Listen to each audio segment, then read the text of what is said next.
There she goes!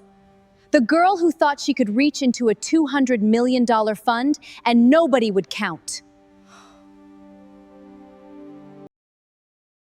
The elevator doors opened on the 22nd floor of the Vantage Financial Tower in Buckhead. And two security guards walked Imani Coleman out like she was contraband. She was still holding the cardboard box, a coffee mug, a dead succulent, a fountain pen that used to be her father's. 40-some people looked up from their monitors, and then, one by one, looked back down, because looking away is free, and standing up costs something. "There she goes," Bianca Payne said, loud, from the doorway of the glass conference room. Crimson dress, red bottom heels she couldn't actually afford. A voice built for exactly this moment. The girl who drives Instacart at night thought she could reach into a $200 million fund and nobody would count. Nobody laughed. Nobody defended her either. "Bankhead doesn't send us accountants," Bianca went on, stepping closer, letting the whole floor hear it. "It sends us liabilities. $47,000, Imani. Was it the student loans? The sick mama? Which sad little story do we blame?" Imani didn't cry. She didn't beg. She looked Bianca dead in the eye, tightened her grip on her father's pen until her knuckles paled, and said nothing at all, because she had learned a long time ago that the quiet ones are the ones who remember every number. The guard touched her elbow. She walked. "Now, before she disappears through those glass doors, understand this. The woman being marched out in shame is about to become the last person in that building anyone should have crossed. You do not want to miss how she comes back. So do me a favor. Tap subscribe so this story finds its way back to you, and drop a comment telling me where you're watching from and what time it is where you are." I read every single one, because to understand how the quietest accountant in that building became the one they chose to burn, we have to go back exactly 4 months. To the night, a $12 tip and a stranger in a grey maintenance uniform changed everything. 4 months earlier, on a Tuesday in March, Imani Coleman was sitting in her 10-year-old Honda Civic in the parking lot of a Kroger on the west side of Atlanta, eating a gas station sandwich and doing math in her head. She did math the way other people hummed songs, without meaning to. The rent on the apartment she shared with her mother in Bankhead was $940 a month. Her mother's insulin, even with the discount card, ran $118. The minimum payment on her student loans, the ones she'd taken to get an accounting degree from Georgia State, came out to $310, and she'd done the arithmetic enough times to know that at that rate, she would finish paying for her education roughly around her 44th birthday. She was 26. The Instacart app buzzed on the dashboard mount. A batch, 2 orders, a delivery on Collier Road, a $12 tip attached to the second one. She swiped to accept before the good ones got taken. That was the whole game. You had to be faster than the person in the next parking lot, who was also doing math in their head. She worked the day job at Vantage Financial from 8 to 5. Junior staff accountant. Second lowest rung on a ladder that everybody above her seemed to think she should be grateful just to be standing on. Then she came home, kissed her mother, changed out of the one good blazer she owned, the sapphire blue one she'd bought second-hand and kept immaculate, because a clean thing that's been mended is not the same as a poor thing. And she drove groceries around the north side of the city until 11 or midnight. She did not tell anyone at Vantage that she drove Instacart. Not because she was ashamed of the work. She was not ashamed of any honest work. She kept it quiet because she had watched, in 8 months at that company, exactly what happened to people who gave Bianca Payne a thread to pull. Her father had a saying, Keep your business off your face and your receipts in a shoebox. He'd said it the way some fathers say, be home by dark. Marcus Coleman had worked 18 years as an inventory supervisor at a warehouse distribution center off Fulton Industrial.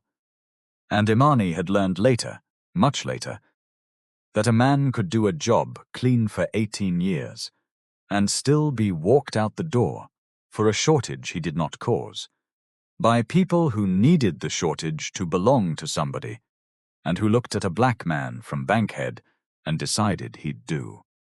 He never got another job like it. The reference followed him. He drove a delivery route for a while. Then he didn't drive anything, and the not working did something to him that Imani, at 14, 15, 16, did not have the words for.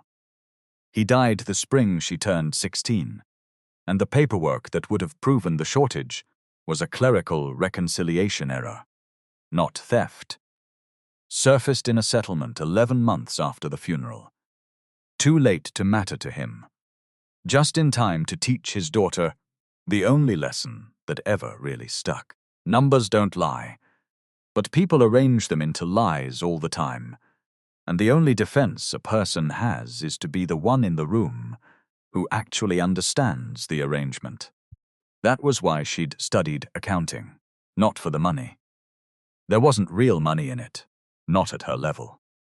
She'd studied it the way a person who nearly drowned learns to swim, so that the thing that took her father could never again walk up on someone she loved from behind.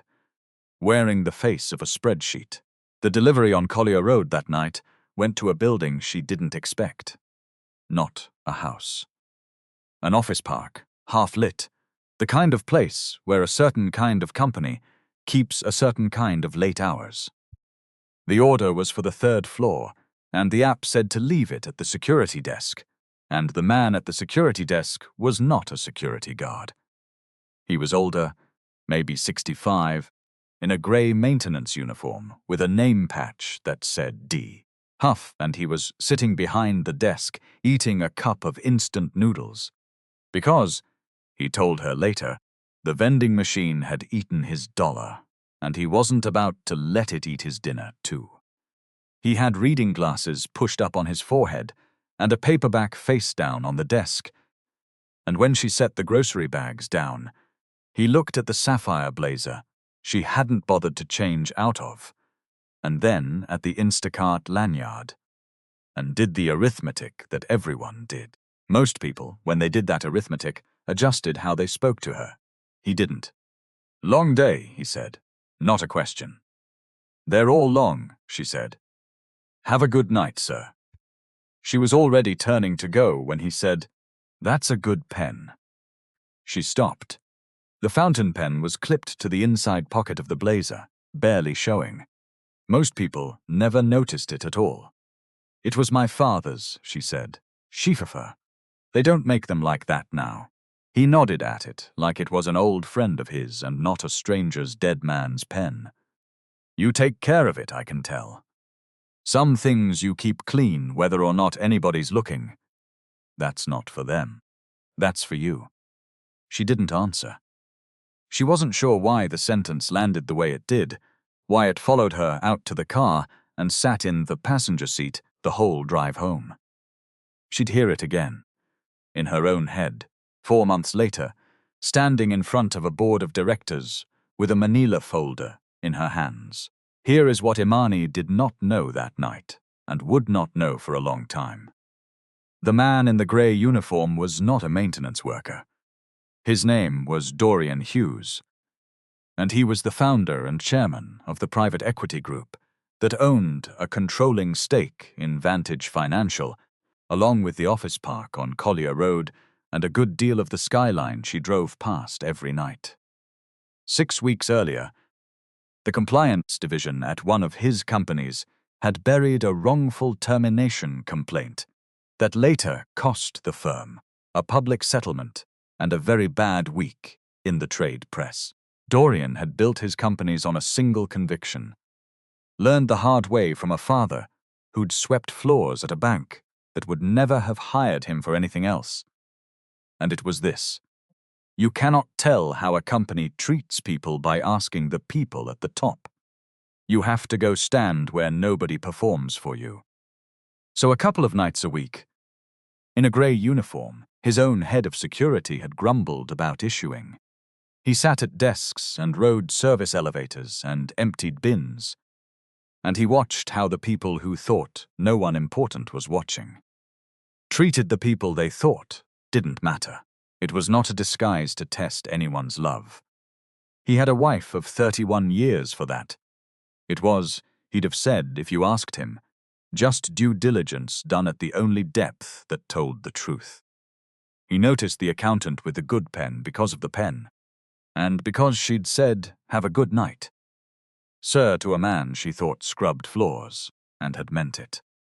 He did not think, that night, my company will one day try to destroy this woman, and I will have to decide whether to stop it.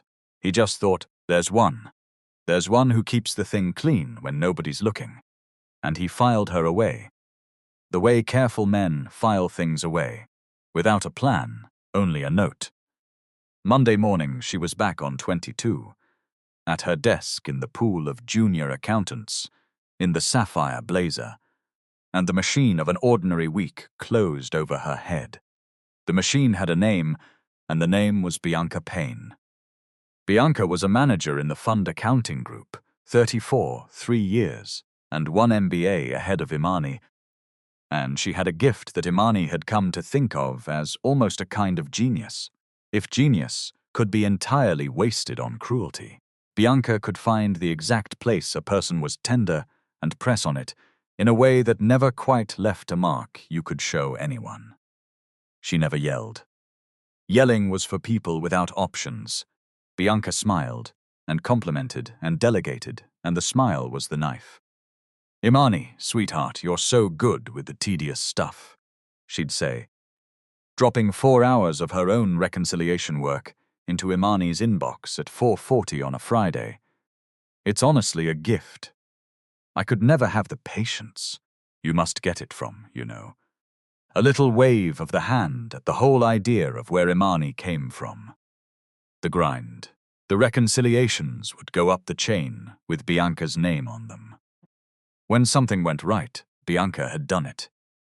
When something went wrong, Bianca had noticed it, alertly, in someone else's work. Imani had watched 2 other junior accountants leave in 8 months. One to another firm, one out of finance entirely, and both of them had left with that particular hollow look of a person who had slowly been convinced they were the problem. Imani did not leave. She could not afford to leave. A gap on a resemblance is a luxury, and her mother's insulin did not care about her dignity. So she did the work, and she did it clean, and she kept copies. Not out of some plan, out of instinct. Out of a shoebox her father had left in her, the way other fathers leave a watch. Every reconciliation she touched, she saved a time-stamped copy to a personal folder, and she noted which login had opened which file, because the system logged it, and she had learned to read the logs the way she read everything, closely, and for keeps. She did not know she was building the thing that would save her life. You almost never do. She saw the maintenance man again the following week, and then it became a small, unremarked thing, the way things do. Vantage rented the top 4 floors of the Buckhead Tower, and the building's service crew rotated, and D. Hughes turned up on 22 on Tuesday and Thursday evenings when Imani stayed late to finish the work Bianca had handed down. He'd be wiping down the break room, or fixing the jam in the copier that the whole floor had given up on, and no one had reported. And Imani got in the habit of splitting whatever she'd brought for dinner, because a person eating alone at 9 at night in a building full of empty chairs is a person you feed if you have anything to give. She had, most nights, not much to give. A second sandwich, half a container of her mother's red beans and rice, which Dorian pronounced, with real gravity, The best thing he had eaten in a corporate building in 20 years. And he was not a man who said things he didn't mean, though she had no way of knowing that yet. They didn't talk about anything heavy. He asked about the pen once more, and she told him a little about her father. Not the whole thing, just that he'd worked inventory and gotten a raw deal, and that she'd gone into accounting because of it. Dorian got quiet in a specific way and said, "So you're the person who makes sure the numbers can't be used against somebody who can't fight back." "I'm the person who reconciles the corporate credit card statements," Imani said. "But sure." "No," he said. "You know what you are." And he went back to the copier, and she went back to her spreadsheet, and neither of them made a thing of it. One Thursday she came in early, before 8, and found him in the elevator lobby on his knees with a screwdriver, taking the faceplate off the badge reader for the 23rd floor. The executive floor, the one her badge didn't open. 2 junior guys from another group came off the elevator, saw an old man in a grey uniform on the floor, and stepped over him. One of them said to the other, not quietly, "They'll let anybody up in this building," and laughed, and the doors closed on the laugh. Imani crouched down. "You need a hand, Mr. Hughes? Or a light? It's dark down there." "I've got it, baby. But I'll take the light." She held her phone flashlight steady while he worked. He looked at her over the top of his readers. "You didn't step over me. Why would I step over you?" "You'd be surprised," Dorian Hughes said. "How many people would?" He seated a small screw, tested the reader, watched the little light turn green. "You'd be surprised who?" And there was something in how he said it that she'd turn over later, much later, when she finally understood what floor that badge reader opened. That was the shape of the thing between them for those first months. Small, quiet, a pen, a dinner split 2 ways, a flashlight held in a dark elevator lobby. Nothing that looked like it would matter, which is exactly the kind of thing that turns out to. Meanwhile, on the 22nd floor, in a corner of the fund accounting system that Imani could not see, Bianca Payne was in trouble. Not the kind of trouble that shows. Bianca's trouble wore Louboutins and lived in a 2-bedroom in a midtown high-rise she'd signed for on a salary that could carry 1 bedroom in a worse building. She had a lease that ate her, a car payment on a leased German sedan that ate what the lease didn't, and roughly $61,000 of revolving credit card debt spread across enough cards that no single statement told the whole story. Bianca understood, better than most, that appearances in her world were not vanity but currency. The right bag got you the right table. The right table got you the right introduction. The introduction was supposed to lead, eventually, to the marriage, or the promotion, or the whatever that made the whole leveraged performance retroactively wise instead of insane. But the introductions had not come fast enough, and the minimum payments had. And sometime that winter, Bianca had crossed a line she'd told herself for weeks she was only walking up to. The fund accounting group at Vantage administered client capital, and one of the tedious mechanisms it managed was vendor payments, disbursements to a rotating cast of service providers, auditors, legal, IT contractors, the ordinary plumbing of a financial firm. Bianca, as a manager, could initiate a payment. She could not, by design, both initiate and approve one. That was the control. Segregation of duties. The thing every accounting student learns in the first month, and every embezzler in history has spent their energy trying to defeat. 2 sets of hands on every dollar so that no single set of hands can steal it.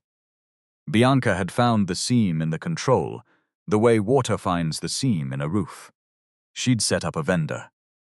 A real-looking LLC with a real-looking invoice for real-looking consulting services. A shell she controlled through a registered agent and a bank account. 2 states away. She initiated a payment to it.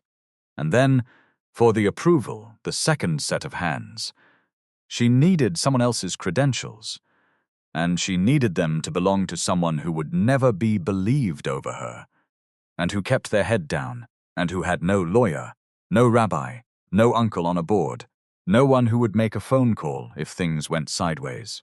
She needed a liability. She had 2 desks over, in a mended sapphire blazer, saving time-stamped copies of everything, to a folder nobody knew about. There's a thing nobody tells you about working 2 jobs, which is that you stop having a life and start having a schedule, and the schedule is the whole of you. Imani's day started at 5:40 because the MARTA bus she took when the Civic's check engine light was doing its worst ran at 6:10, and the next one didn't get her to Buckhead by 8. She'd have coffee standing up. She'd check her mother's glucose numbers on the little app that synced from the meter. And if the overnight number was ugly, she'd text the pharmacy from the bus. And if it was fine, she'd let herself listen to something for 20 minutes that wasn't a to-do list. Advantage, she was invisible in the specific way that junior people are invisible. Which is not that no one sees you, but that no one sees you as a person who will still be there next year. So there's no percentage in learning your name. She learned everyone's, though. She learned the building. She learned that the good printer was on 21, that the coffee on 22 was burnt by 9:15 every morning, that Marcus Whitfield left at 4:30 on the dot, and considered anything that happened after that somebody else's problem, and that Bianca Payne's calendar had a standing block every Friday afternoon, labeled, with no apparent irony, Strategy, during which she was reliably not at her desk while the strategy, whatever it was, got executed by other people's hands. Imani noticed things. It was not a strategy. It was just the shape of her mind, the same shape that saved receipts and read logs. And it meant that months before she needed to, she had already assembled, without trying, a fairly complete picture of how work actually flowed on that floor, versus how the org chart said it flowed. She knew whose name went on whose labor. She'd have told you it was useless knowledge, the bitter almanac of the overlooked. It turned out to be the map. The nights were the other country. She'd change in the parking garage, sapphire blazer folded on the passenger seat, and become the other Imani, the one with the lanyard, and drive north into the neighborhoods where the tips lived. There's an intimacy to grocery delivery that people don't expect. You learn what strangers eat. You learn who buys one sad meal for one and who buys for a house full of people they clearly love. You learn which buildings have a doorman who'll help and which have a camera and a note that says leave at door. And it was those cameras and those notes, the small surveillances of the delivery economy, that she'd once resented as the machine watching a poor woman work. And that would one day stand up in a boardroom and swear, in the only language a machine speaks, that she had been 11 miles away buying apples. She met a lot of people in the maintenance uniform months who treated her like furniture, and a few who didn't. And she'd started, without quite admitting it to herself, to sort the whole world into those 2 groups. Because it was the only sorting that had ever reliably predicted anything. The ones who saw the lanyard and adjusted their voice down a register. And the ones who said long day like it was a fact they shared with you, and not a verdict they were handing down. Dorian Hughes was in the second group, and she'd assumed he was in it because he was in the same boat. An old man doing hard work for small money at the far end of his life, and there was a tenderness in that assumption that she'd feel a little foolish about later. And then, later still, would decide she'd been right about, after all, just not in the way she'd thought. He wasn't in her boat. but he'd been in it once, or his father had, and a person who has genuinely been in the boat never entirely gets out, no matter what they're wearing. That was the thing the suit couldn't hide and the uniform didn't need to. He knew what it was to be furniture, and a man who remembers being furniture, and climbs anyway, and then puts the uniform back on twice a week to go stand among the furniture on purpose, is either a saint or a very serious person about a very specific thing. And Dorian would have laughed at Saint. He was serious about a specific thing. The specific thing was this: that the truth about an organization is a thing the powerful almost never actually see, because the whole organization rearranges itself the second the powerful walk in, like a classroom when the principal opens the door. Everyone performs.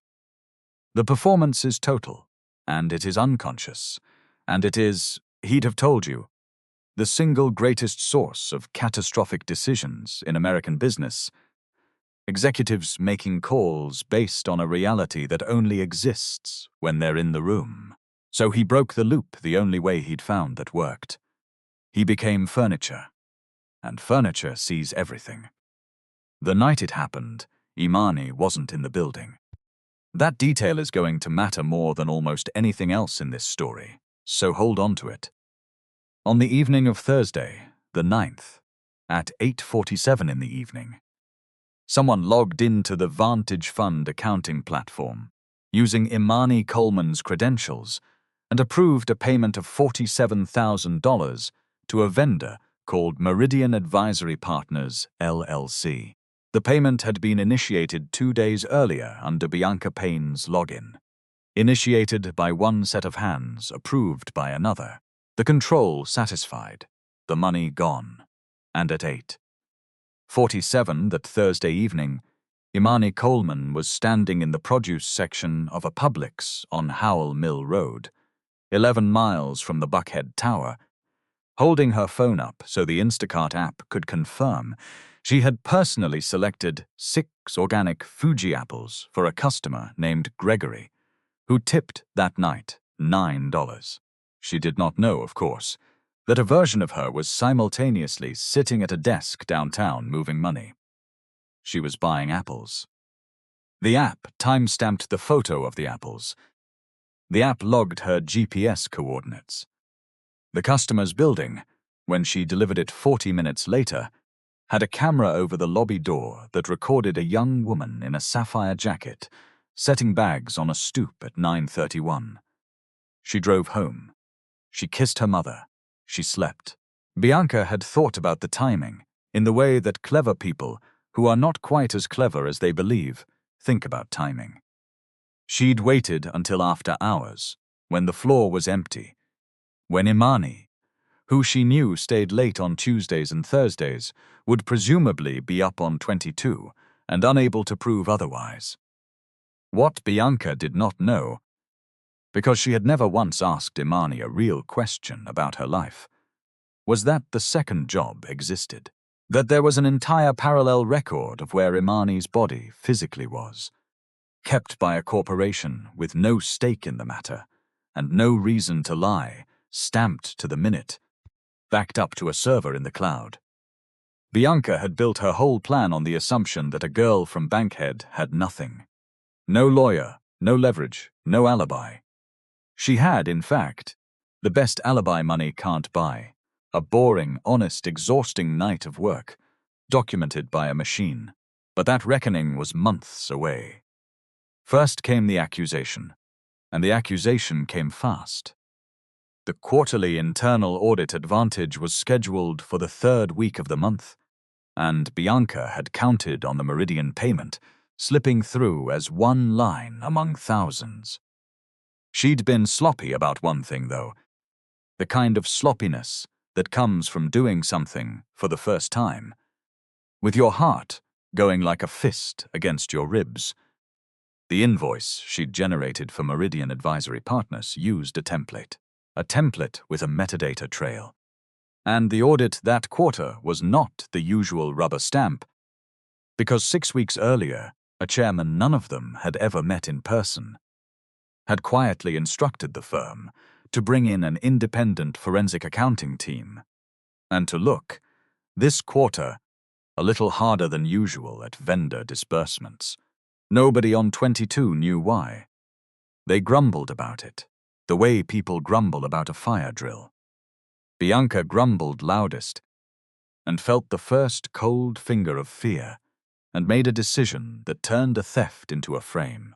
She went to Marcus Whitfield, the department head, a man who liked his life smooth and his problems already solved before they reached him, and she brought him the meridian payment herself.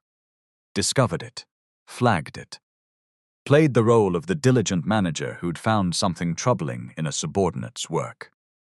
I didn't want to believe it, she told Whitfield, and Imani would later read the transcript of this meeting and marvel at the craftsmanship of it, the way every sentence was built to be repeated. But the approval came from Imani's login, $47,000 to a vendor nobody set up through procurement. I know she's been struggling. The sick mother, the loans. I've tried to give her grace, but I have a duty to the clients. Whitfield looked at the login record. Imani Coleman, 8:47 p.m. Approval, $47,000. It was right there. The system said so. And the system, everyone at Vantage would have told you, does not lie. They called Imani into a conference room the next morning, HR present, and told her she was being placed on administrative suspension, pending an investigation into the unauthorized disbursement of client funds, and that the matter might be referred to law enforcement. Imani listened. She did not cry. She had, at that point, no idea how she was going to prove anything. No idea about the GPS logs. No plan. Nothing but the drop of the floor out from under her, and a roaring in her ears that sounded exactly like her father's silence in the last year of his life. She understood in that conference room, with total clarity, that she was standing where he had stood. Accused by a number, chosen because she was choosable. And here is the thing she did, the thing that is the entire spine of this story, the thing worth stopping the whole world to look at. She did not fall apart. She got precise. Can I have that in writing? She said. Her voice was level. The specific transaction, the date, the time, the login, the amount, the vendor, all of it, in writing. Today. The HR representative blinked. People being accused of theft did not, in her experience, ask for a clean copy of the evidence against them. They wept, or they raged, or they confessed. You'll receive documentation as part of the process, she said. I'm asking for the timestamp, Imani said. The exact time the approval was logged. That's all. Just the time. Because a person who lives her life stamped to the minute knows, before anyone else in the room does, that a timestamp is not a weapon in the accuser's hand. A timestamp is a fact. And facts, unlike people, do not care who they belong to. They walked her out that first time quietly, no audience, just an escort to the elevator, and a cardboard box that was mostly empty because she kept almost nothing at that desk. The public humiliation, the one you saw at the very start of this story, came later, and we'll get there. This first exit was worse in a way, because it was so ordinary. No one even looked up. She was a Tuesday. She was a fire drill.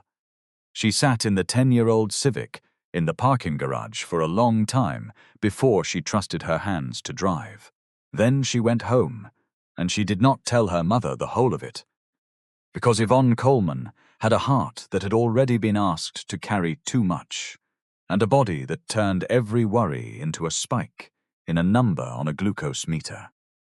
Imani said there was a problem at work, a mix-up, that she'd be home more for a little while. Her mother, who had buried a husband broken by exactly this kind of mix-up, looked at her daughter's face and knew it was not nothing, but she also knew her daughter. So she said, "You need the good light for reading. Take the lamp in my room." And that was how Yvonne told her, go get them, because she could not say it out loud without her voice breaking. Imani got them. She started with what she had, which was more than anyone at Vantage imagined. 8 months of time-stamped copies. Login records she'd been quietly noting, because that was just how her mind worked. She laid it out on the kitchen table the way her father used to lay out inventory sheets. And she went looking for the shape of the lie. Because every arranged lie has a shape, and she had spent her whole life learning to see it. The approval hit at 8:47 p.m. on the 9th. She knew exactly where she'd been at 8:47 p.m. on the 9th, because she was always exactly somewhere, tracked and stamped, in a way that had felt for years like a small daily indignity. The gig economy's electronic ankle monitor, and now revealed itself as the thing that would save her. She opened the Instacart app. She scrolled to Thursday the 9th. There it was. A batch accepted at 8:12. A store check-in at a Publix on Howell Mill at 8:39. A photo of 6 Fuji apples, geotagged and time-stamped 8:47 p.m. A delivery confirmation at 9:31 with GPS coordinates that put her. At the moment, client funds were supposedly leaving her fingertips downtown, standing on a stranger's stoop 11 miles away. You cannot be in 2 places at once. It is the oldest alibi in the world, and it is the only one that has never once failed when it was actually true. But an alibi tells you who didn't do it. It doesn't tell you who did. And Imani understood. Sitting at that kitchen table at 2 in the morning, with her mother's reading lamp, throwing a yellow circle on 8 months of receipts, that proving she was innocent and proving Bianca was guilty were 2 different jobs, and that the first one alone would only get her a shrug and a quiet settlement and a permanent shadow on her name. The exact shadow that had followed her father into the ground. She did not want the shrug. She wanted the shape of the lie held up in the light where everyone could see it. So she went to work on the second job, the harder one. She could not access the Vantage systems anymore. But she remembered things, because remembering was the thing she did instead of forgetting. And she remembered that the fund accounting platform logged not just who did what, but from where. Every session carried an IP address and a workstation ID. Her suspended access didn't erase the copies she'd saved, and among those copies, going back weeks, were session logs she'd archived out of pure habit. She started matching workstation IDs to the seating chart she carried in her head. She started building a timeline not of the crime, which she couldn't see, but of the ordinary days around it, the digital fingerprints of who sat where and logged in when. And a pattern began to surface, faint at first, the way a photograph surfaces in a tray. The Meridian vendor had been created 3 weeks before the payment, under Bianca's login, from Bianca's workstation on a Saturday, when the floor was empty. The initiation of the payment, 2 days before the approval, same login, same workstation. Only the approval, only that one crucial second set of hands, came from Imani's credentials. But it came from a workstation ID that was not Imani's assigned desk. It came from a machine on the far side of the floor. A machine near the corner, near a manager's office. She could not prove yet whose hands had typed her password into that machine. But she knew now, with the cold certainty of a person reading a reconciliation that doesn't reconcile, that someone had. That the approval was not her. That it had been done at a desk she didn't sit at. By a person who had her password, on a night she was buying apples for a man named Gregory. She wrote it all down in her father's fountain pen.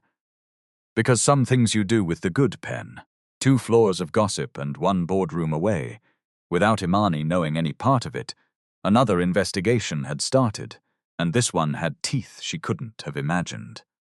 Dorian Hughes had been told, In a Monday briefing among the numbers that crossed his desk from 20 companies, that a junior accountant advantage had been suspended for approving a fraudulent $47,000 vendor payment. He almost skipped the line. $47,000 was, in the arithmetic of his holdings, a rounding error. He read past it, and then something snagged, and he read back. The name, Imani Coleman. He knew that name. He knew the mended sapphire blazer and the dead man's Schiefer pen, and the flashlight held steady in a dark elevator lobby, and the second sandwich handed to a man she thought scrubbed floors. He knew, better than any personnel file could have told him, precisely the kind of person Imani Coleman was, because he had spent 4 months collecting the only evidence that actually predicts how someone behaves when the stakes are real. How they behave when they think no one important is watching. And every single thing he knew about her told him the charge was impossible. He did not pick up the phone and fix it. That was the discipline of the man, and it is worth understanding, because a lesser story would have had the billionaire swoop in and set it right with a word. And that is exactly the kind of rescue that teaches a viewer nothing, and protects no one who doesn't happen to have a billionaire in their corner. Dorian Hughes did not believe in rescues. He believed in process, because process, unlike a great man's favor, protects the next person too, the one with no chairman watching. So he did the thing that was actually powerful. He called the head of the independent forensic accounting team already engaged for the quarter, the team he'd entered 6 weeks earlier for reasons that had nothing to do with Imani. And he said 7 words that started the machine that would grind the truth out of the floor. Look at the vendor payments, all of them. The kitchen table became a war room, though it never looked like one. A laptop that ran hot and needed a book under one corner. A legal pad. Her father's pen. The reading lamp from her mother's room throwing its yellow circle. And around the edges of the circle, in the dark of the little apartment, the ordinary evidence of a life being lived on a margin too thin, the pill organizer, the stack of past-due adjacent envelopes she'd sorted by how much time each one really gave her, the calendar with her mother's appointments in one color and her own shifts in another, and almost no white space anywhere. She worked backward, the way you have to, from the one fact she was certain of. She had not approved that payment. Everything else in the universe had to bend around that fact, because it was true, and true things don't bend. If she hadn't approved it, someone had used her credentials. To use her credentials, they needed her password, and she thought hard about how that could have happened. And she did not like any of the answers, because all of them meant someone had been close. She'd never written it down, but she'd typed it 1,000 times at a desk on an open floor, and it isn't hard, if you're the kind of person who watches hands, to watch hands. Bianca was the kind of person who watched hands. Imani had watched her do it to other people, lean over a shoulder with a warm question. Sweetheart, can you show me how you pulled that, and be reading the keyboard the whole time? Imani had, God help her, shown Bianca how she pulled a report more than once. Sweetheart. The word had been doing reconnaissance the entire time. Then there was the machine. The approval had come from 22108, and she sat at 22114, and that gap of 6 workstation numbers was, she realized around 1 in the morning, the whole ballgame, because the system didn't just know who logged in, it knew from where, and where was a thing a person couldn't fake by stealing a password. You could steal my name, she thought. You couldn't steal my desk, and you sat at your own. She understood the control they'd defeated better than anyone who'd be in that boardroom. because she was the one who actually did the work the control was built to protect. Segregation of duties. It's such a dry phrase for such a human thing. It exists because we learned, over centuries of people stealing from each other, that the surest way to stop one person from taking money is to make sure no single person can complete the whole transaction alone. One person asks for the payment. A different person says yes, 2 sets of eyes, 2 sets of hands. So that a thief needs an accomplice, and accomplices are dangerous. They can be caught. They can talk. It's a beautiful little piece of moral engineering, really. A machine built out of distrust that produces trust. Bianca's whole crime was an attack on that machine. She hadn't found an accomplice who'd say yes. She'd stolen a yes. She'd reached across the floor and taken a second set of hands off a woman who wasn't even in the building. And she'd picked those particular hands because she was sure they'd never be able to prove they'd been busy elsewhere. Sitting there at 2 in the morning, Imani felt something she hadn't expected. And it wasn't fear, and it wasn't even anger. It was a kind of grim professional recognition. One accountant looking at another accountant's work. Bianca had understood the control well enough to defeat it. She just hadn't understood the person well enough to defeat her. She'd studied the machine and skipped the human. Which was, when you thought about it, the entire story of how Imani had been treated for 8 months. And the entire reason it was about to blow up in the exact face that had been smiling all along. She made a list, in her father's pen, of what she could prove and what she could only suspect. And she was ruthless about the line between them, because she'd read enough of her father's ruined case to know that the fastest way to lose a true argument is to reach 1 inch past what you can actually support. She would not say, Bianca did it. She would say, I did not. Here is where I was. Here is the machine it came from. Here is who sits there. And she would let the room walk the last inch themselves. The last inch is always more convincing when the listener walks it. Her father had taught her that too, though he'd been talking about selling a used car at the time, and she'd been 9, and it had taken her 17 years to understand he'd been teaching her how to survive. The pressure came the way real pressure comes, not in one dramatic blow, but in a slow tightening, a hand closing a little more each day until you forget what it felt like to breathe all the way in. The letter arrived on a Friday. Certified mail, which is its own small cruelty, because you have to sign for the thing that ruins your week. It was from a lawyer, outside counsel for Vantage, and it used the phrase, misappropriation of client funds, and the phrase, potential criminal referral, and the phrase, in the interest of resolving this matter, and Imani, who read documents for a living, understood exactly what the document was. It was a squeeze. Sign this, admit to enough, take this small severance and this large silence, and we won't send it to the district attorney. It was the settlement offer disguised as a threat, or the threat disguised as mercy. And they'd sent it because they'd looked at her, the way everyone looked at her and decided she'd fold, because folding was what liabilities did. She did not sign it. She did the math instead, because she always did the math. A criminal referral for a black woman from Bankhead, accused of a financial crime, with no money for a real defense, was not a small risk. It was the risk that had, in one form or another, been eating her family for 2 generations. She knew what a plea felt like when the alternative was a system that had already decided about you. She knew people who had taken deals for things they didn't do, because a maybe conviction was more terrifying than a definite small punishment.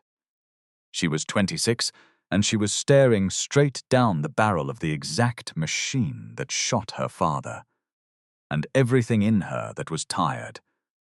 And there was so much of her that was tired, wanted to sign the paper and make it stop. Then her mother collapsed in the kitchen. It wasn't the stress alone, the doctors said, though the stress didn't help. Yvonne's blood sugar had been swinging for weeks, and the fear in the apartment, the fear Imani had tried so hard to keep off her own face, had gotten into the walls anyway. They spent a night in the emergency room at Grady. Imani filling out forms at 3 in the morning with her father's pen, because it was the only pen she had. And somewhere in that fluorescent night, watching her mother's chest rise and fall under a thin, white blanket, something in Imani went past tired and out the other side, into a place that was very quiet and very clear. She was not going to sign the paper. She was not going to let a number take another person she loved. She was going to hold the lie up in the light if it was the last honest thing she ever did. She could not afford a lawyer, so she became one, in the only way available to a broke person, which is to say she read. She sat in the public library on the days she'd have been at a job she no longer had, and she read about employment law, and about the Sarbanes-Oxley Act, and she found the thing that would turn out to matter, that a person who reports fraud, in good faith, to the right authorities inside a public-facing financial company is not just a suspect. Under the law, a person who reports fraud is a whistleblower, and a whistleblower has protections, and retaliation against a whistleblower is its own violation with its own teeth. She was not only the accused. If she reported what she'd found, through the right channel, she became something the company's lawyers would suddenly have to be very careful around. She learned that the Equal Employment Opportunity Commission existed and what it was for. She learned that Georgia was an at-will state, which cut against her, but that at-will does not mean they can fire you for an illegal reason and dress it up, and that a paper trail, her paper trail, 8 months of time-stamped copies, was the difference between a story and a case. She stopped thinking of herself as a woman being investigated. She started thinking of herself as an investigator with a subject. The subject was Bianca Payne, and Imani had a folder. She did not know that a forensic team, hired for reasons that had nothing to do with her, was at that very moment pulling on the same thread from the other end.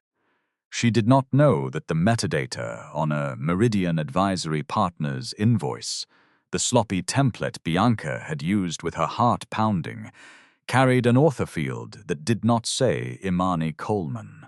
She did not know that the elevator lobby camera on the 22nd floor, the one near the badge reader, a maintenance man had once repaired on his knees while junior guys stepped over him, had recorded, at 8:31 on the night of the 9th, a woman in a manager's clothes crossing the empty floor toward a workstation that was not her own. She did not know that the money in Meridian's account, 2 states away, had already moved once more, toward a credit card balance with Bianca Payne's name on it. And that money, once it moves, leaves a road. She only knew what she could prove from her kitchen table. It was enough to know she was right. It was not yet enough to make anyone listen. So she did the last thing, the thing that took the most nerve of all, more nerve than staring down Bianca in a hallway, more nerve than refusing to sign. She requested, in writing, through counsel she'd cobbled together from a legal aid clinic that took her case for the price of her being organized enough to make it easy.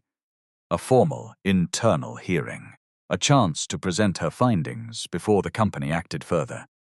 She invoked, by name, the whistleblower provisions she'd taught herself in a library. She attached a preliminary summary of what she'd found, enough to show she was not bluffing, not enough to show her whole hand. And she asked that the board of directors be present. The request landed on 22 like a lit match on dry grass. Bianca Payne read it, and for the first time since the night of the 9th, felt the cold finger of fear turn into a whole cold hand. Because a guilty person who is folding does not request a hearing in front of the board.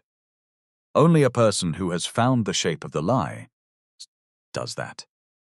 The hearing was set for a Wednesday, in the largest conference room on the 22nd floor, the one with the glass walls that looked out over the floor where Imani used to work. And now we arrive back at the moment this whole story started. Because the walk you saw at the very beginning, the security guards, the cardboard box, Bianca in crimson holding court in the doorway, that was this morning, the morning of the hearing. They had timed it, or Bianca had. She'd arranged for Imani to be walked back to collect the last of her personal effects, a bag of files from a locked drawer, at exactly the hour the floor was fullest, so that the whole department would see the accused thief paraded through on her way to what everyone assumed would be her final, futile performance. Bianca wanted the humiliation to land before the hearing did. She wanted the room primed to see a guilty woman. There she goes, Bianca had said, and the whole floor had looked down, and Imani had tightened her grip on her father's pen and said nothing and walked. You know this part. What you didn't know, watching it the first time, was that the manila folder in that bag was not the last sad relics of a fired girl's desk. It was 8 months of time-stamped truth, and Imani was not being marched to her execution. She was being marched to a courtroom, and she had come with the evidence. The board was there. That was the thing no one had expected to actually happen. And it happened because a chairman, who never came to Vantage in person, had let it be known, through a channel no one could quite trace, that he would like the full board present for this particular internal matter. And when a chairman lets a thing be known, the thing occurs.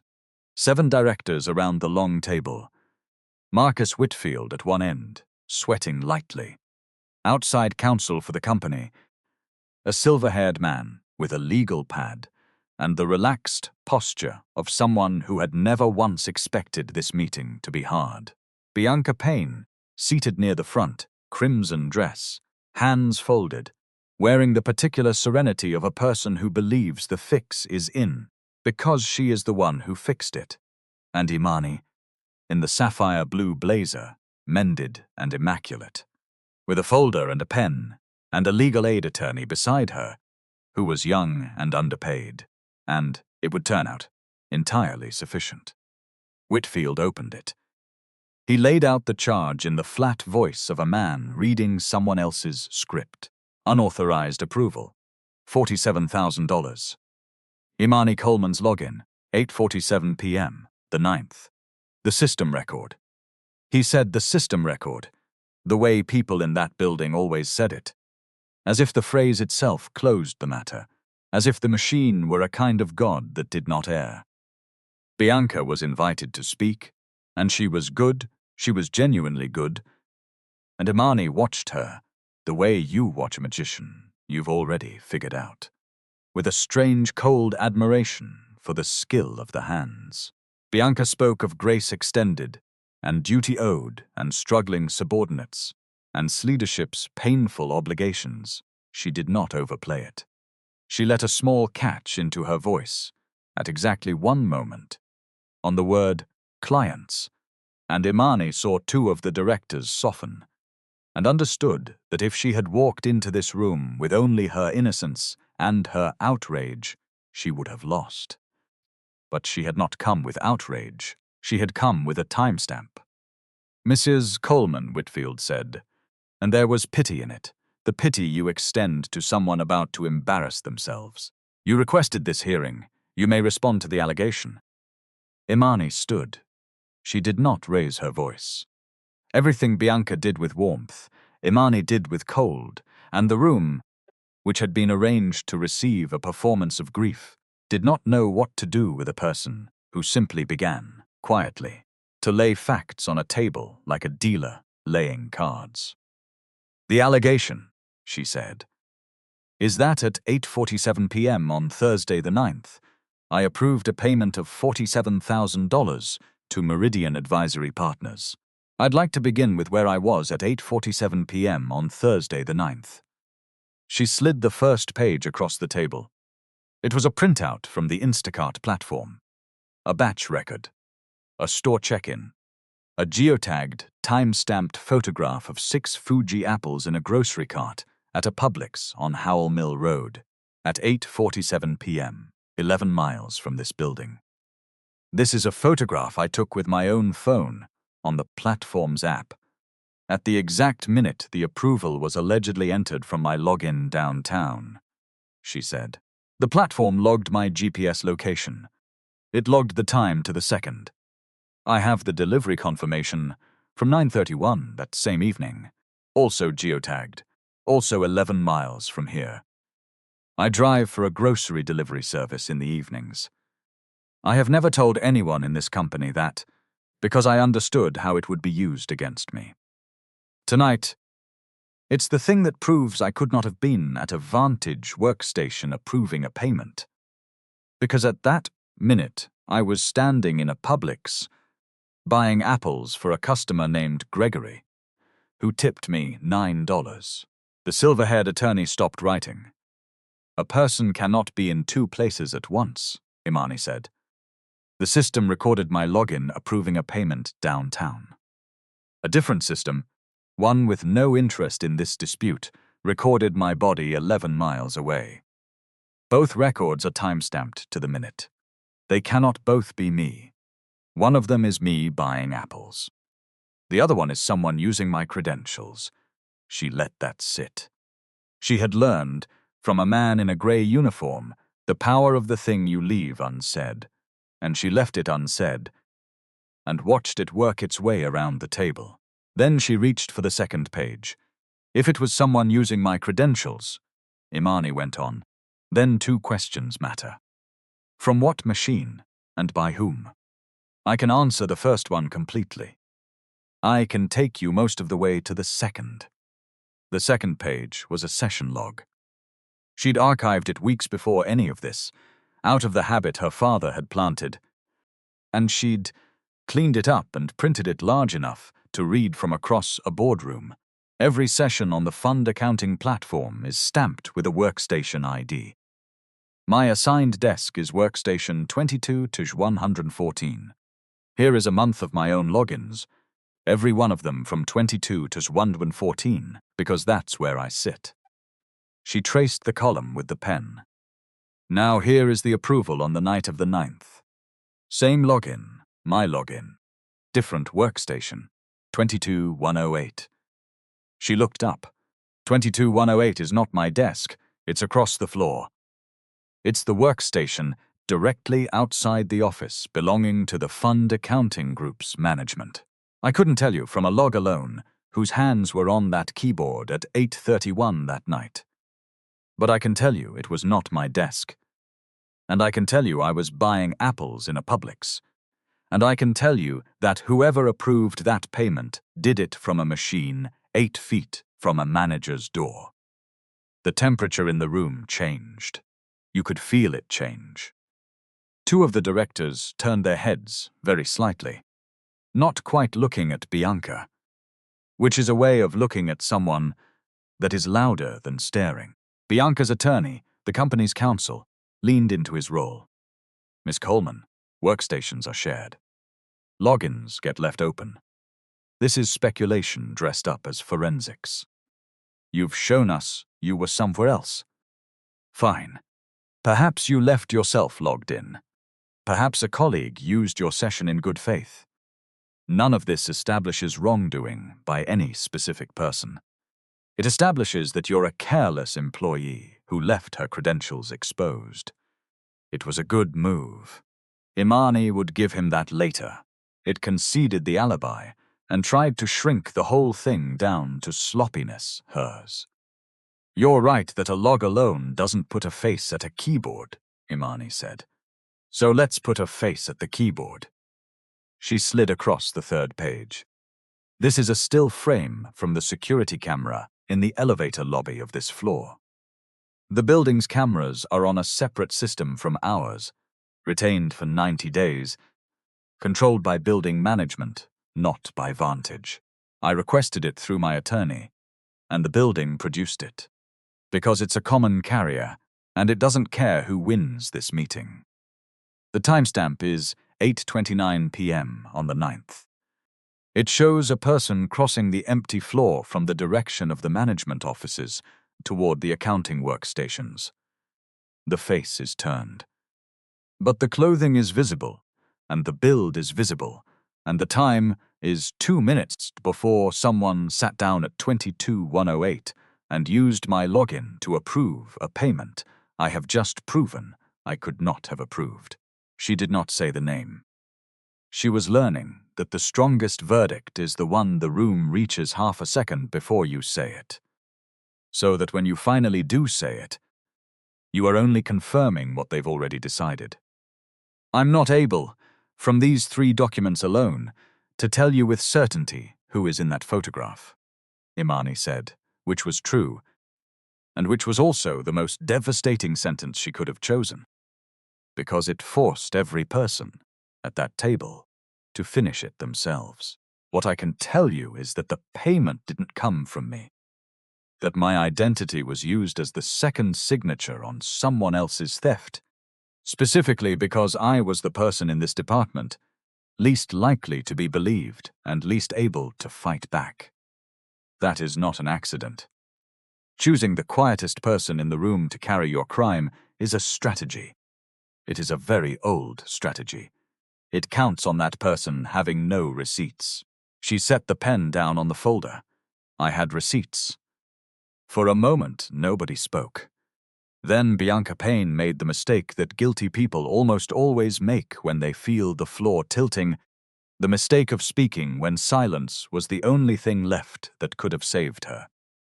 "This is absurd," Bianca said, and her voice, for the first time, was not warm.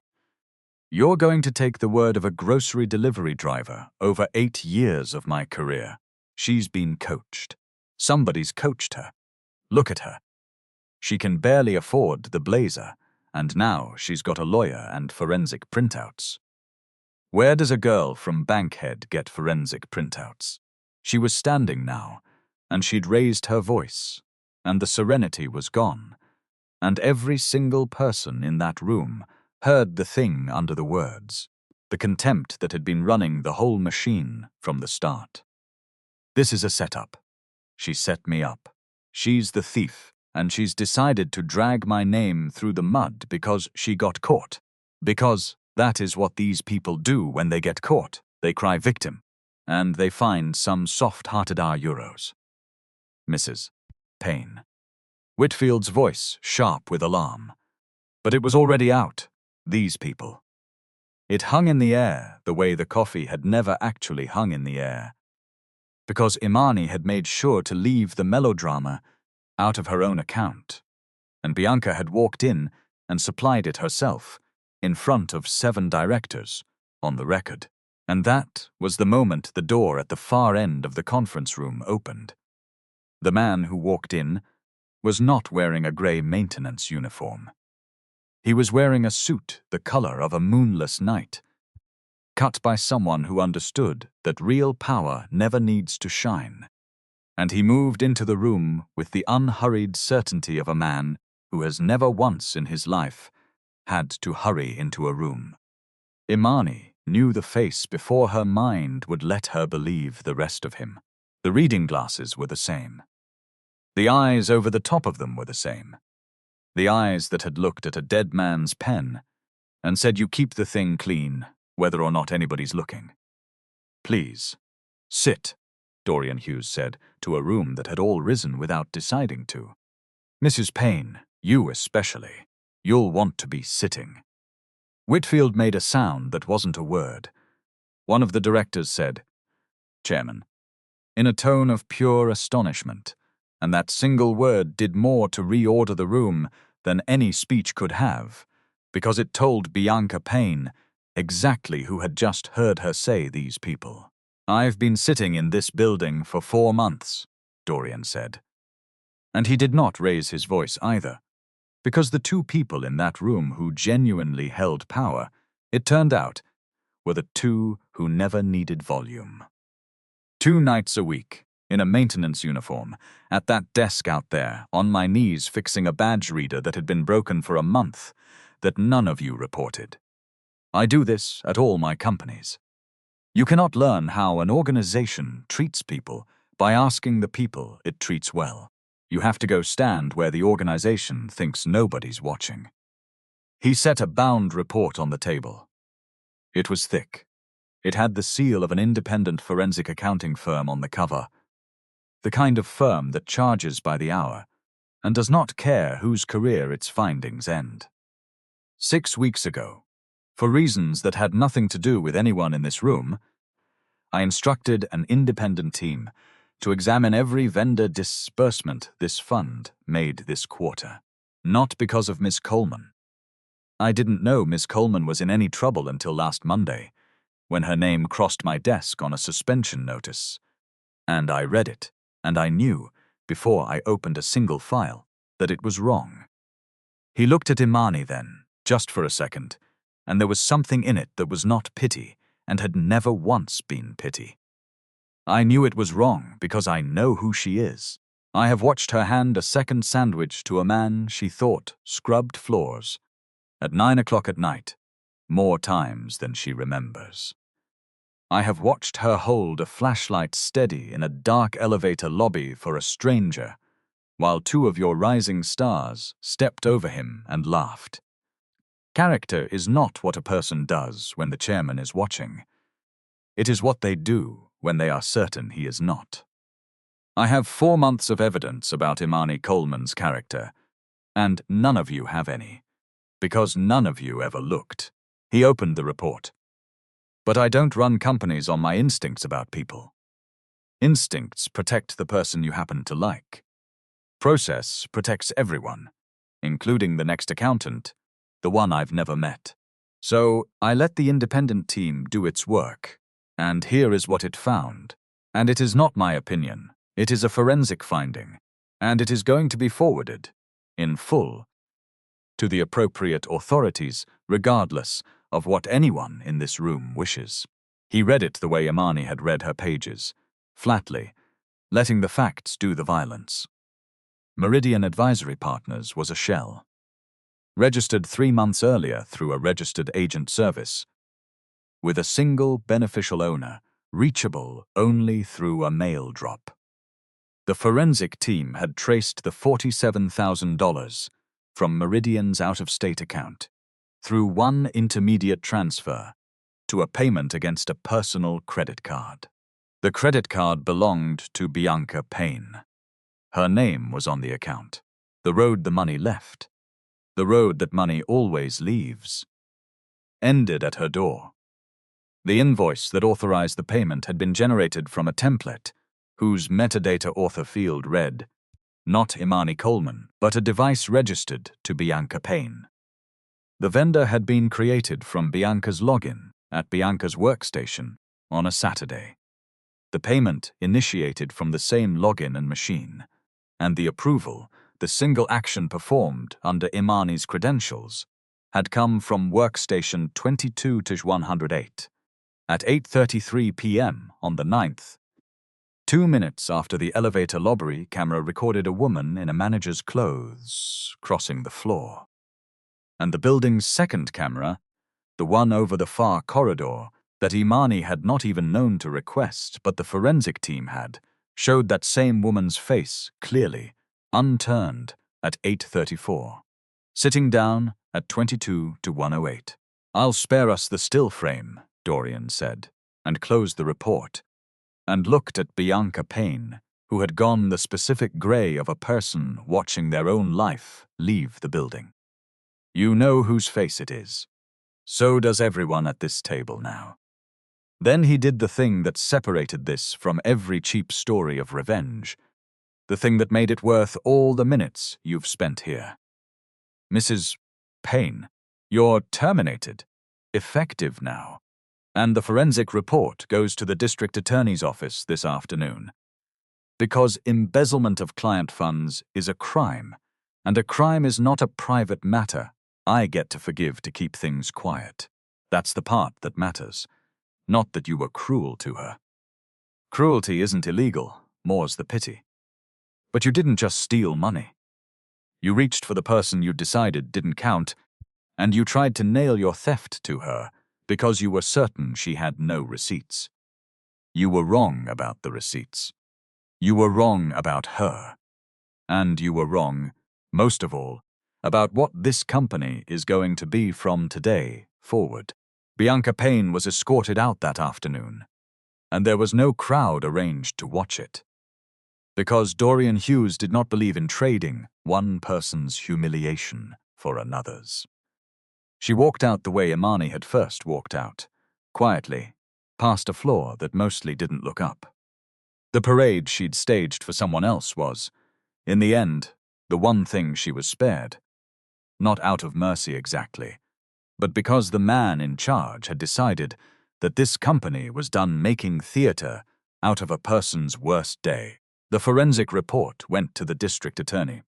The case that followed was not fast and was not made for television. It ground forward the way real cases do, in continuances and filings, and it ended many months later in a felony plea to theft by taking and an order of restitution she would be paying down for years. Her German sedan went back. The Midtown lease broke. The whole leveraged performance collapsed into exactly what it had always been underneath, which was a woman who owed more than she had and had decided a girl from Bankhead would cover the difference. Imani was reinstated the following Monday. With back pay, with a letter in her file that did not merely clear her, but stated plainly what had actually happened, so that the shadow could never follow her the way it had followed her father. That letter mattered more to her than the back pay. She read it once in the parking garage, in the Civic, and then she folded it and put it in the glove compartment, next to the Instacart lanyard, the two documents that between them had saved her, the accusation's evidence and the alibis. And she sat there for a while, not crying, just breathing all the way in for what felt like the first time in months. Dorian found her at her desk on Tuesday evening, because of course he did. It was a Tuesday, and old habits are the truest thing about a person. He was in a suit now, not a uniform, and it was strange to see him standing where he'd once emptied a bin. But his manner was exactly the same, which told her that the uniform had never been the disguise. The suit was the disguise. The man was the same in both. "You could have called someone the first day," she said. "You could have fixed it in an hour." "I could have," he agreed. He sat down on the edge of the empty desk beside hers, the way he used to sit at the security console with his noodles. "And then you'd have been the girl the chairman rescued. For the rest of your career, every person in this building would have known you kept your job because I liked you. That's not clearing your name. That's replacing one lie about you with a different one." He looked at her over the readers. "You cleared your own name. You built the case sitting at a kitchen table with a broke lawyer and a shoebox's worth of receipts. And you walked into a boardroom and you laid it down cold. And the only thing I did was make sure the door of that boardroom was open and the right people were behind it. There's a difference between opening a door and carrying somebody through it. I don't carry people through doors. It makes them weaker, and it lets everybody else off the hook for the next person, the one I'm not around to like. Why the audit, then? 6 weeks before any of this, you said it had nothing to do with me. It didn't. 6 weeks before your name crossed my desk, a company I own buried a complaint from someone with no power. And it cost us a settlement, and it cost me sleep. Because I built these places specifically so that wouldn't happen. And it happened anyway." He was quiet a moment. "So I started looking harder at the plumbing. The vendor payments. The place's money moves in the dark. I was looking for the next Bianca Payne before I'd ever heard the name. You just happened to be standing in the exact spot where she reached, at the exact moment I'd started paying attention. That's not fate, Imani. I don't believe in fate. It's just what happens when somebody with power decides to actually go stand where the truth is, instead of waiting for it to be brought to him in a briefing, already softened. She turned the fountain pen over in her fingers. My father worked 18 years and got walked out for a shortage that turned out to be a filing error. The proof came 11 months after we buried him. I know, Dorian said. I read your file. The real one, the one you carry, not the one HR keeps. He stood and buttoned the midnight jacket. And for a second he was entirely the chairman and not at all the man with the noodles. And then he was both, which is what he actually was. That's why I'm not offering you your old job back. You're going to run internal controls for this fund. New position. You'll design the process that makes it structurally impossible to do to the next junior accountant what was almost done to you. Segregation of duties with teeth. Real whistleblower channels. Not the kind that route straight back to the person you're reporting. Not to any manager who could become the thing you're watching for. Imani looked at him. I studied accounting so a number could never come for someone I love from behind again, she said, mostly to herself. I know, said Dorian Hughes. That's the entire reason I'm giving you the number. She took the job. Of course she took the job. But that isn't quite where the story lands. Because a story about a woman who cleared her own name and got a promotion is a good story. And this is trying to be a truer one. Here is where it lands. 3 weeks into the new position, with access she'd never had before, and a mandate to look at how things go wrong, Imani did something that had nothing to do with Vantage and everything to do with why she'd become who she was. She pulled her father's old case. Not the settlement, she'd read that 100 times. The underlying records. The 18-year-old inventory, reconciliations from a warehouse off Fulton Industrial, the ones that had a shortage in them, that a man had been blamed for and broken by. She read them the way she read everything, closely and for keeps. And with 18 years of skill, her father never got to see her build. She found, in an afternoon, what no one in that warehouse had bothered to look for, because looking would have meant the shortage belonged to a system and not to a person. And a system is harder to walk out the door. It was a transposition error. A quantity entered as one number on the receiving log and its mirror image on the count sheet. 62 units recorded as 26. The exact kind of small, human reversal that reconciliation exists to catch, and would have caught, if anyone had wanted to catch it, more than they'd wanted a man to blame. She could not give it to her father. That door was closed the spring she turned 16. But she wrote it up anyway, in his fountain pen, a clean forensic memo proving that Marcus Coleman had never taken anything, that the numbers that took him had been wrong in a way that was findable, that had always been findable, and she filed it with the only authorities left who could receive it, which were her own 2 hands and her mother's kitchen table. She read it to Yvonne on a Sunday. Her mother listened to the whole thing, every dry accounting sentence of it, and when Imani finished, Yvonne did not say anything for a long time. Then she got up, and she went to the closet, and she took down the shoebox, the actual shoebox, the one Marcus had kept his receipts in, and she put her daughter's memo inside it, on top of 18 years of a careful man's paper, and she closed the lid. He always said you'd be the one who could read them, Yvonne said. He never said what he meant. I think this is what he meant. That is the value in this. If you're the kind of person who wants a story to be worth the time it took, and I think you are, or you wouldn't have stayed with me this long. Not the revenge. The revenge is real, and it is satisfying. And I won't pretend otherwise. Watching a cruel woman who bet everything on a person having no receipts, discover that the person kept every single one. That is a clean and honest pleasure, and you're allowed to enjoy it. But it isn't the point. The point is quieter, and it's this. Every person that building decided didn't count.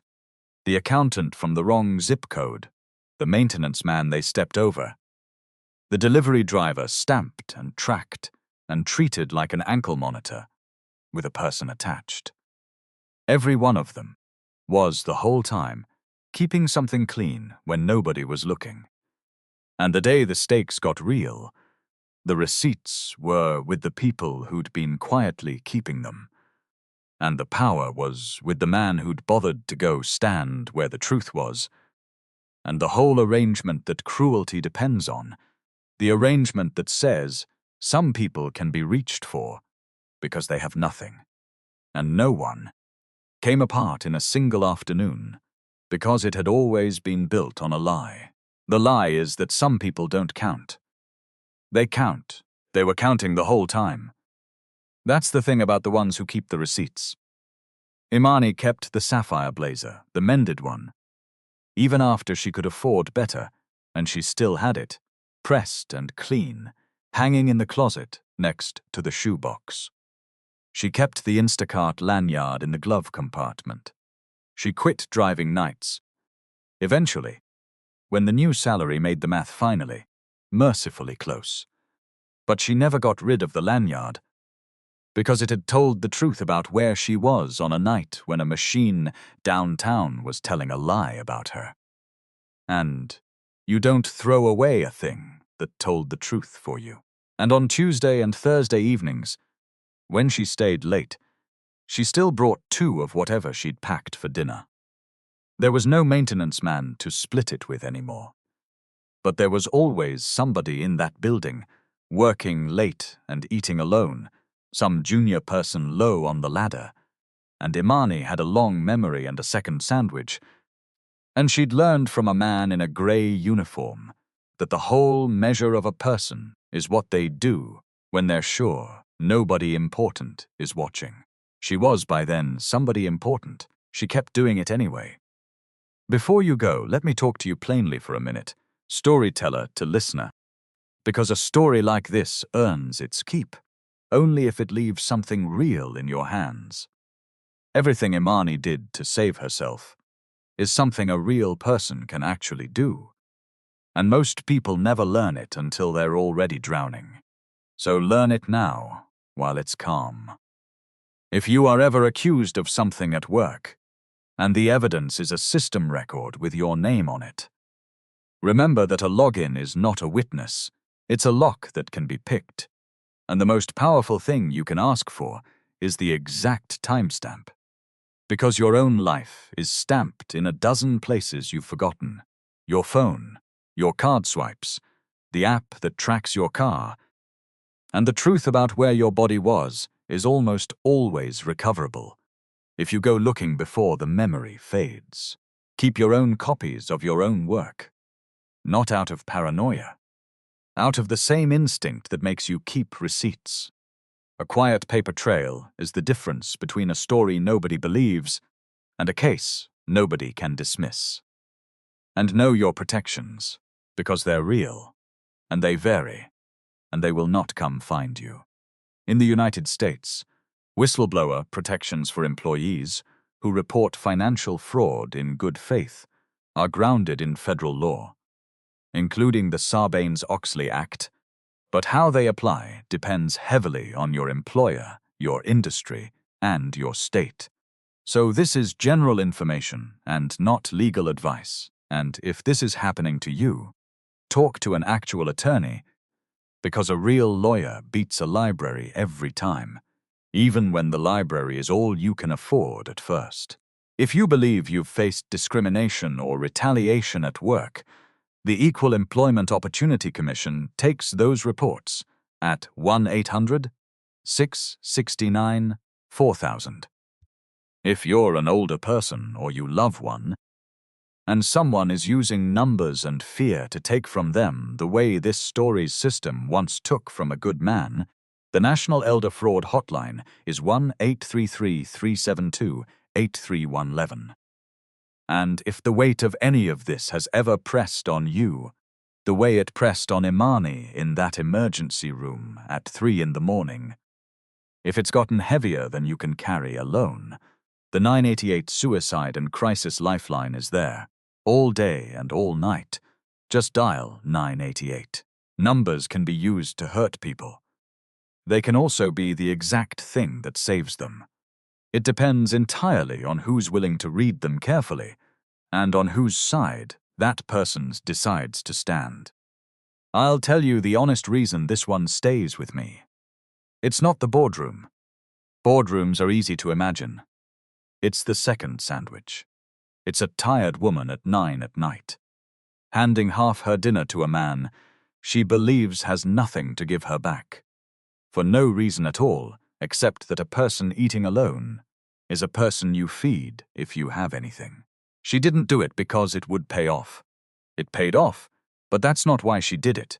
And if it had been why, it wouldn't have been the thing that saved her. That's the part I can't get past. The kindness that isn't an investment. The receipt you keep when you're certain no one will ever ask to see it. Keep yours. You never know which Tuesday the whole thing turns on.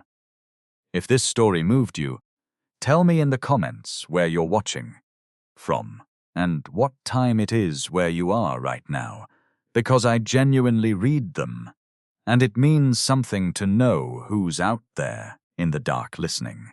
Subscribe if you want the next one to find you, and do one more thing before you scroll away. Somewhere near you there's a person the world has quietly decided doesn't count. A driver. A cleaner. The quiet one at the desk in the corner. Go be the one who doesn't step over them. They're keeping the receipts too. We all are. The only question that ever really matters is whose hands they end up in when the lights come on.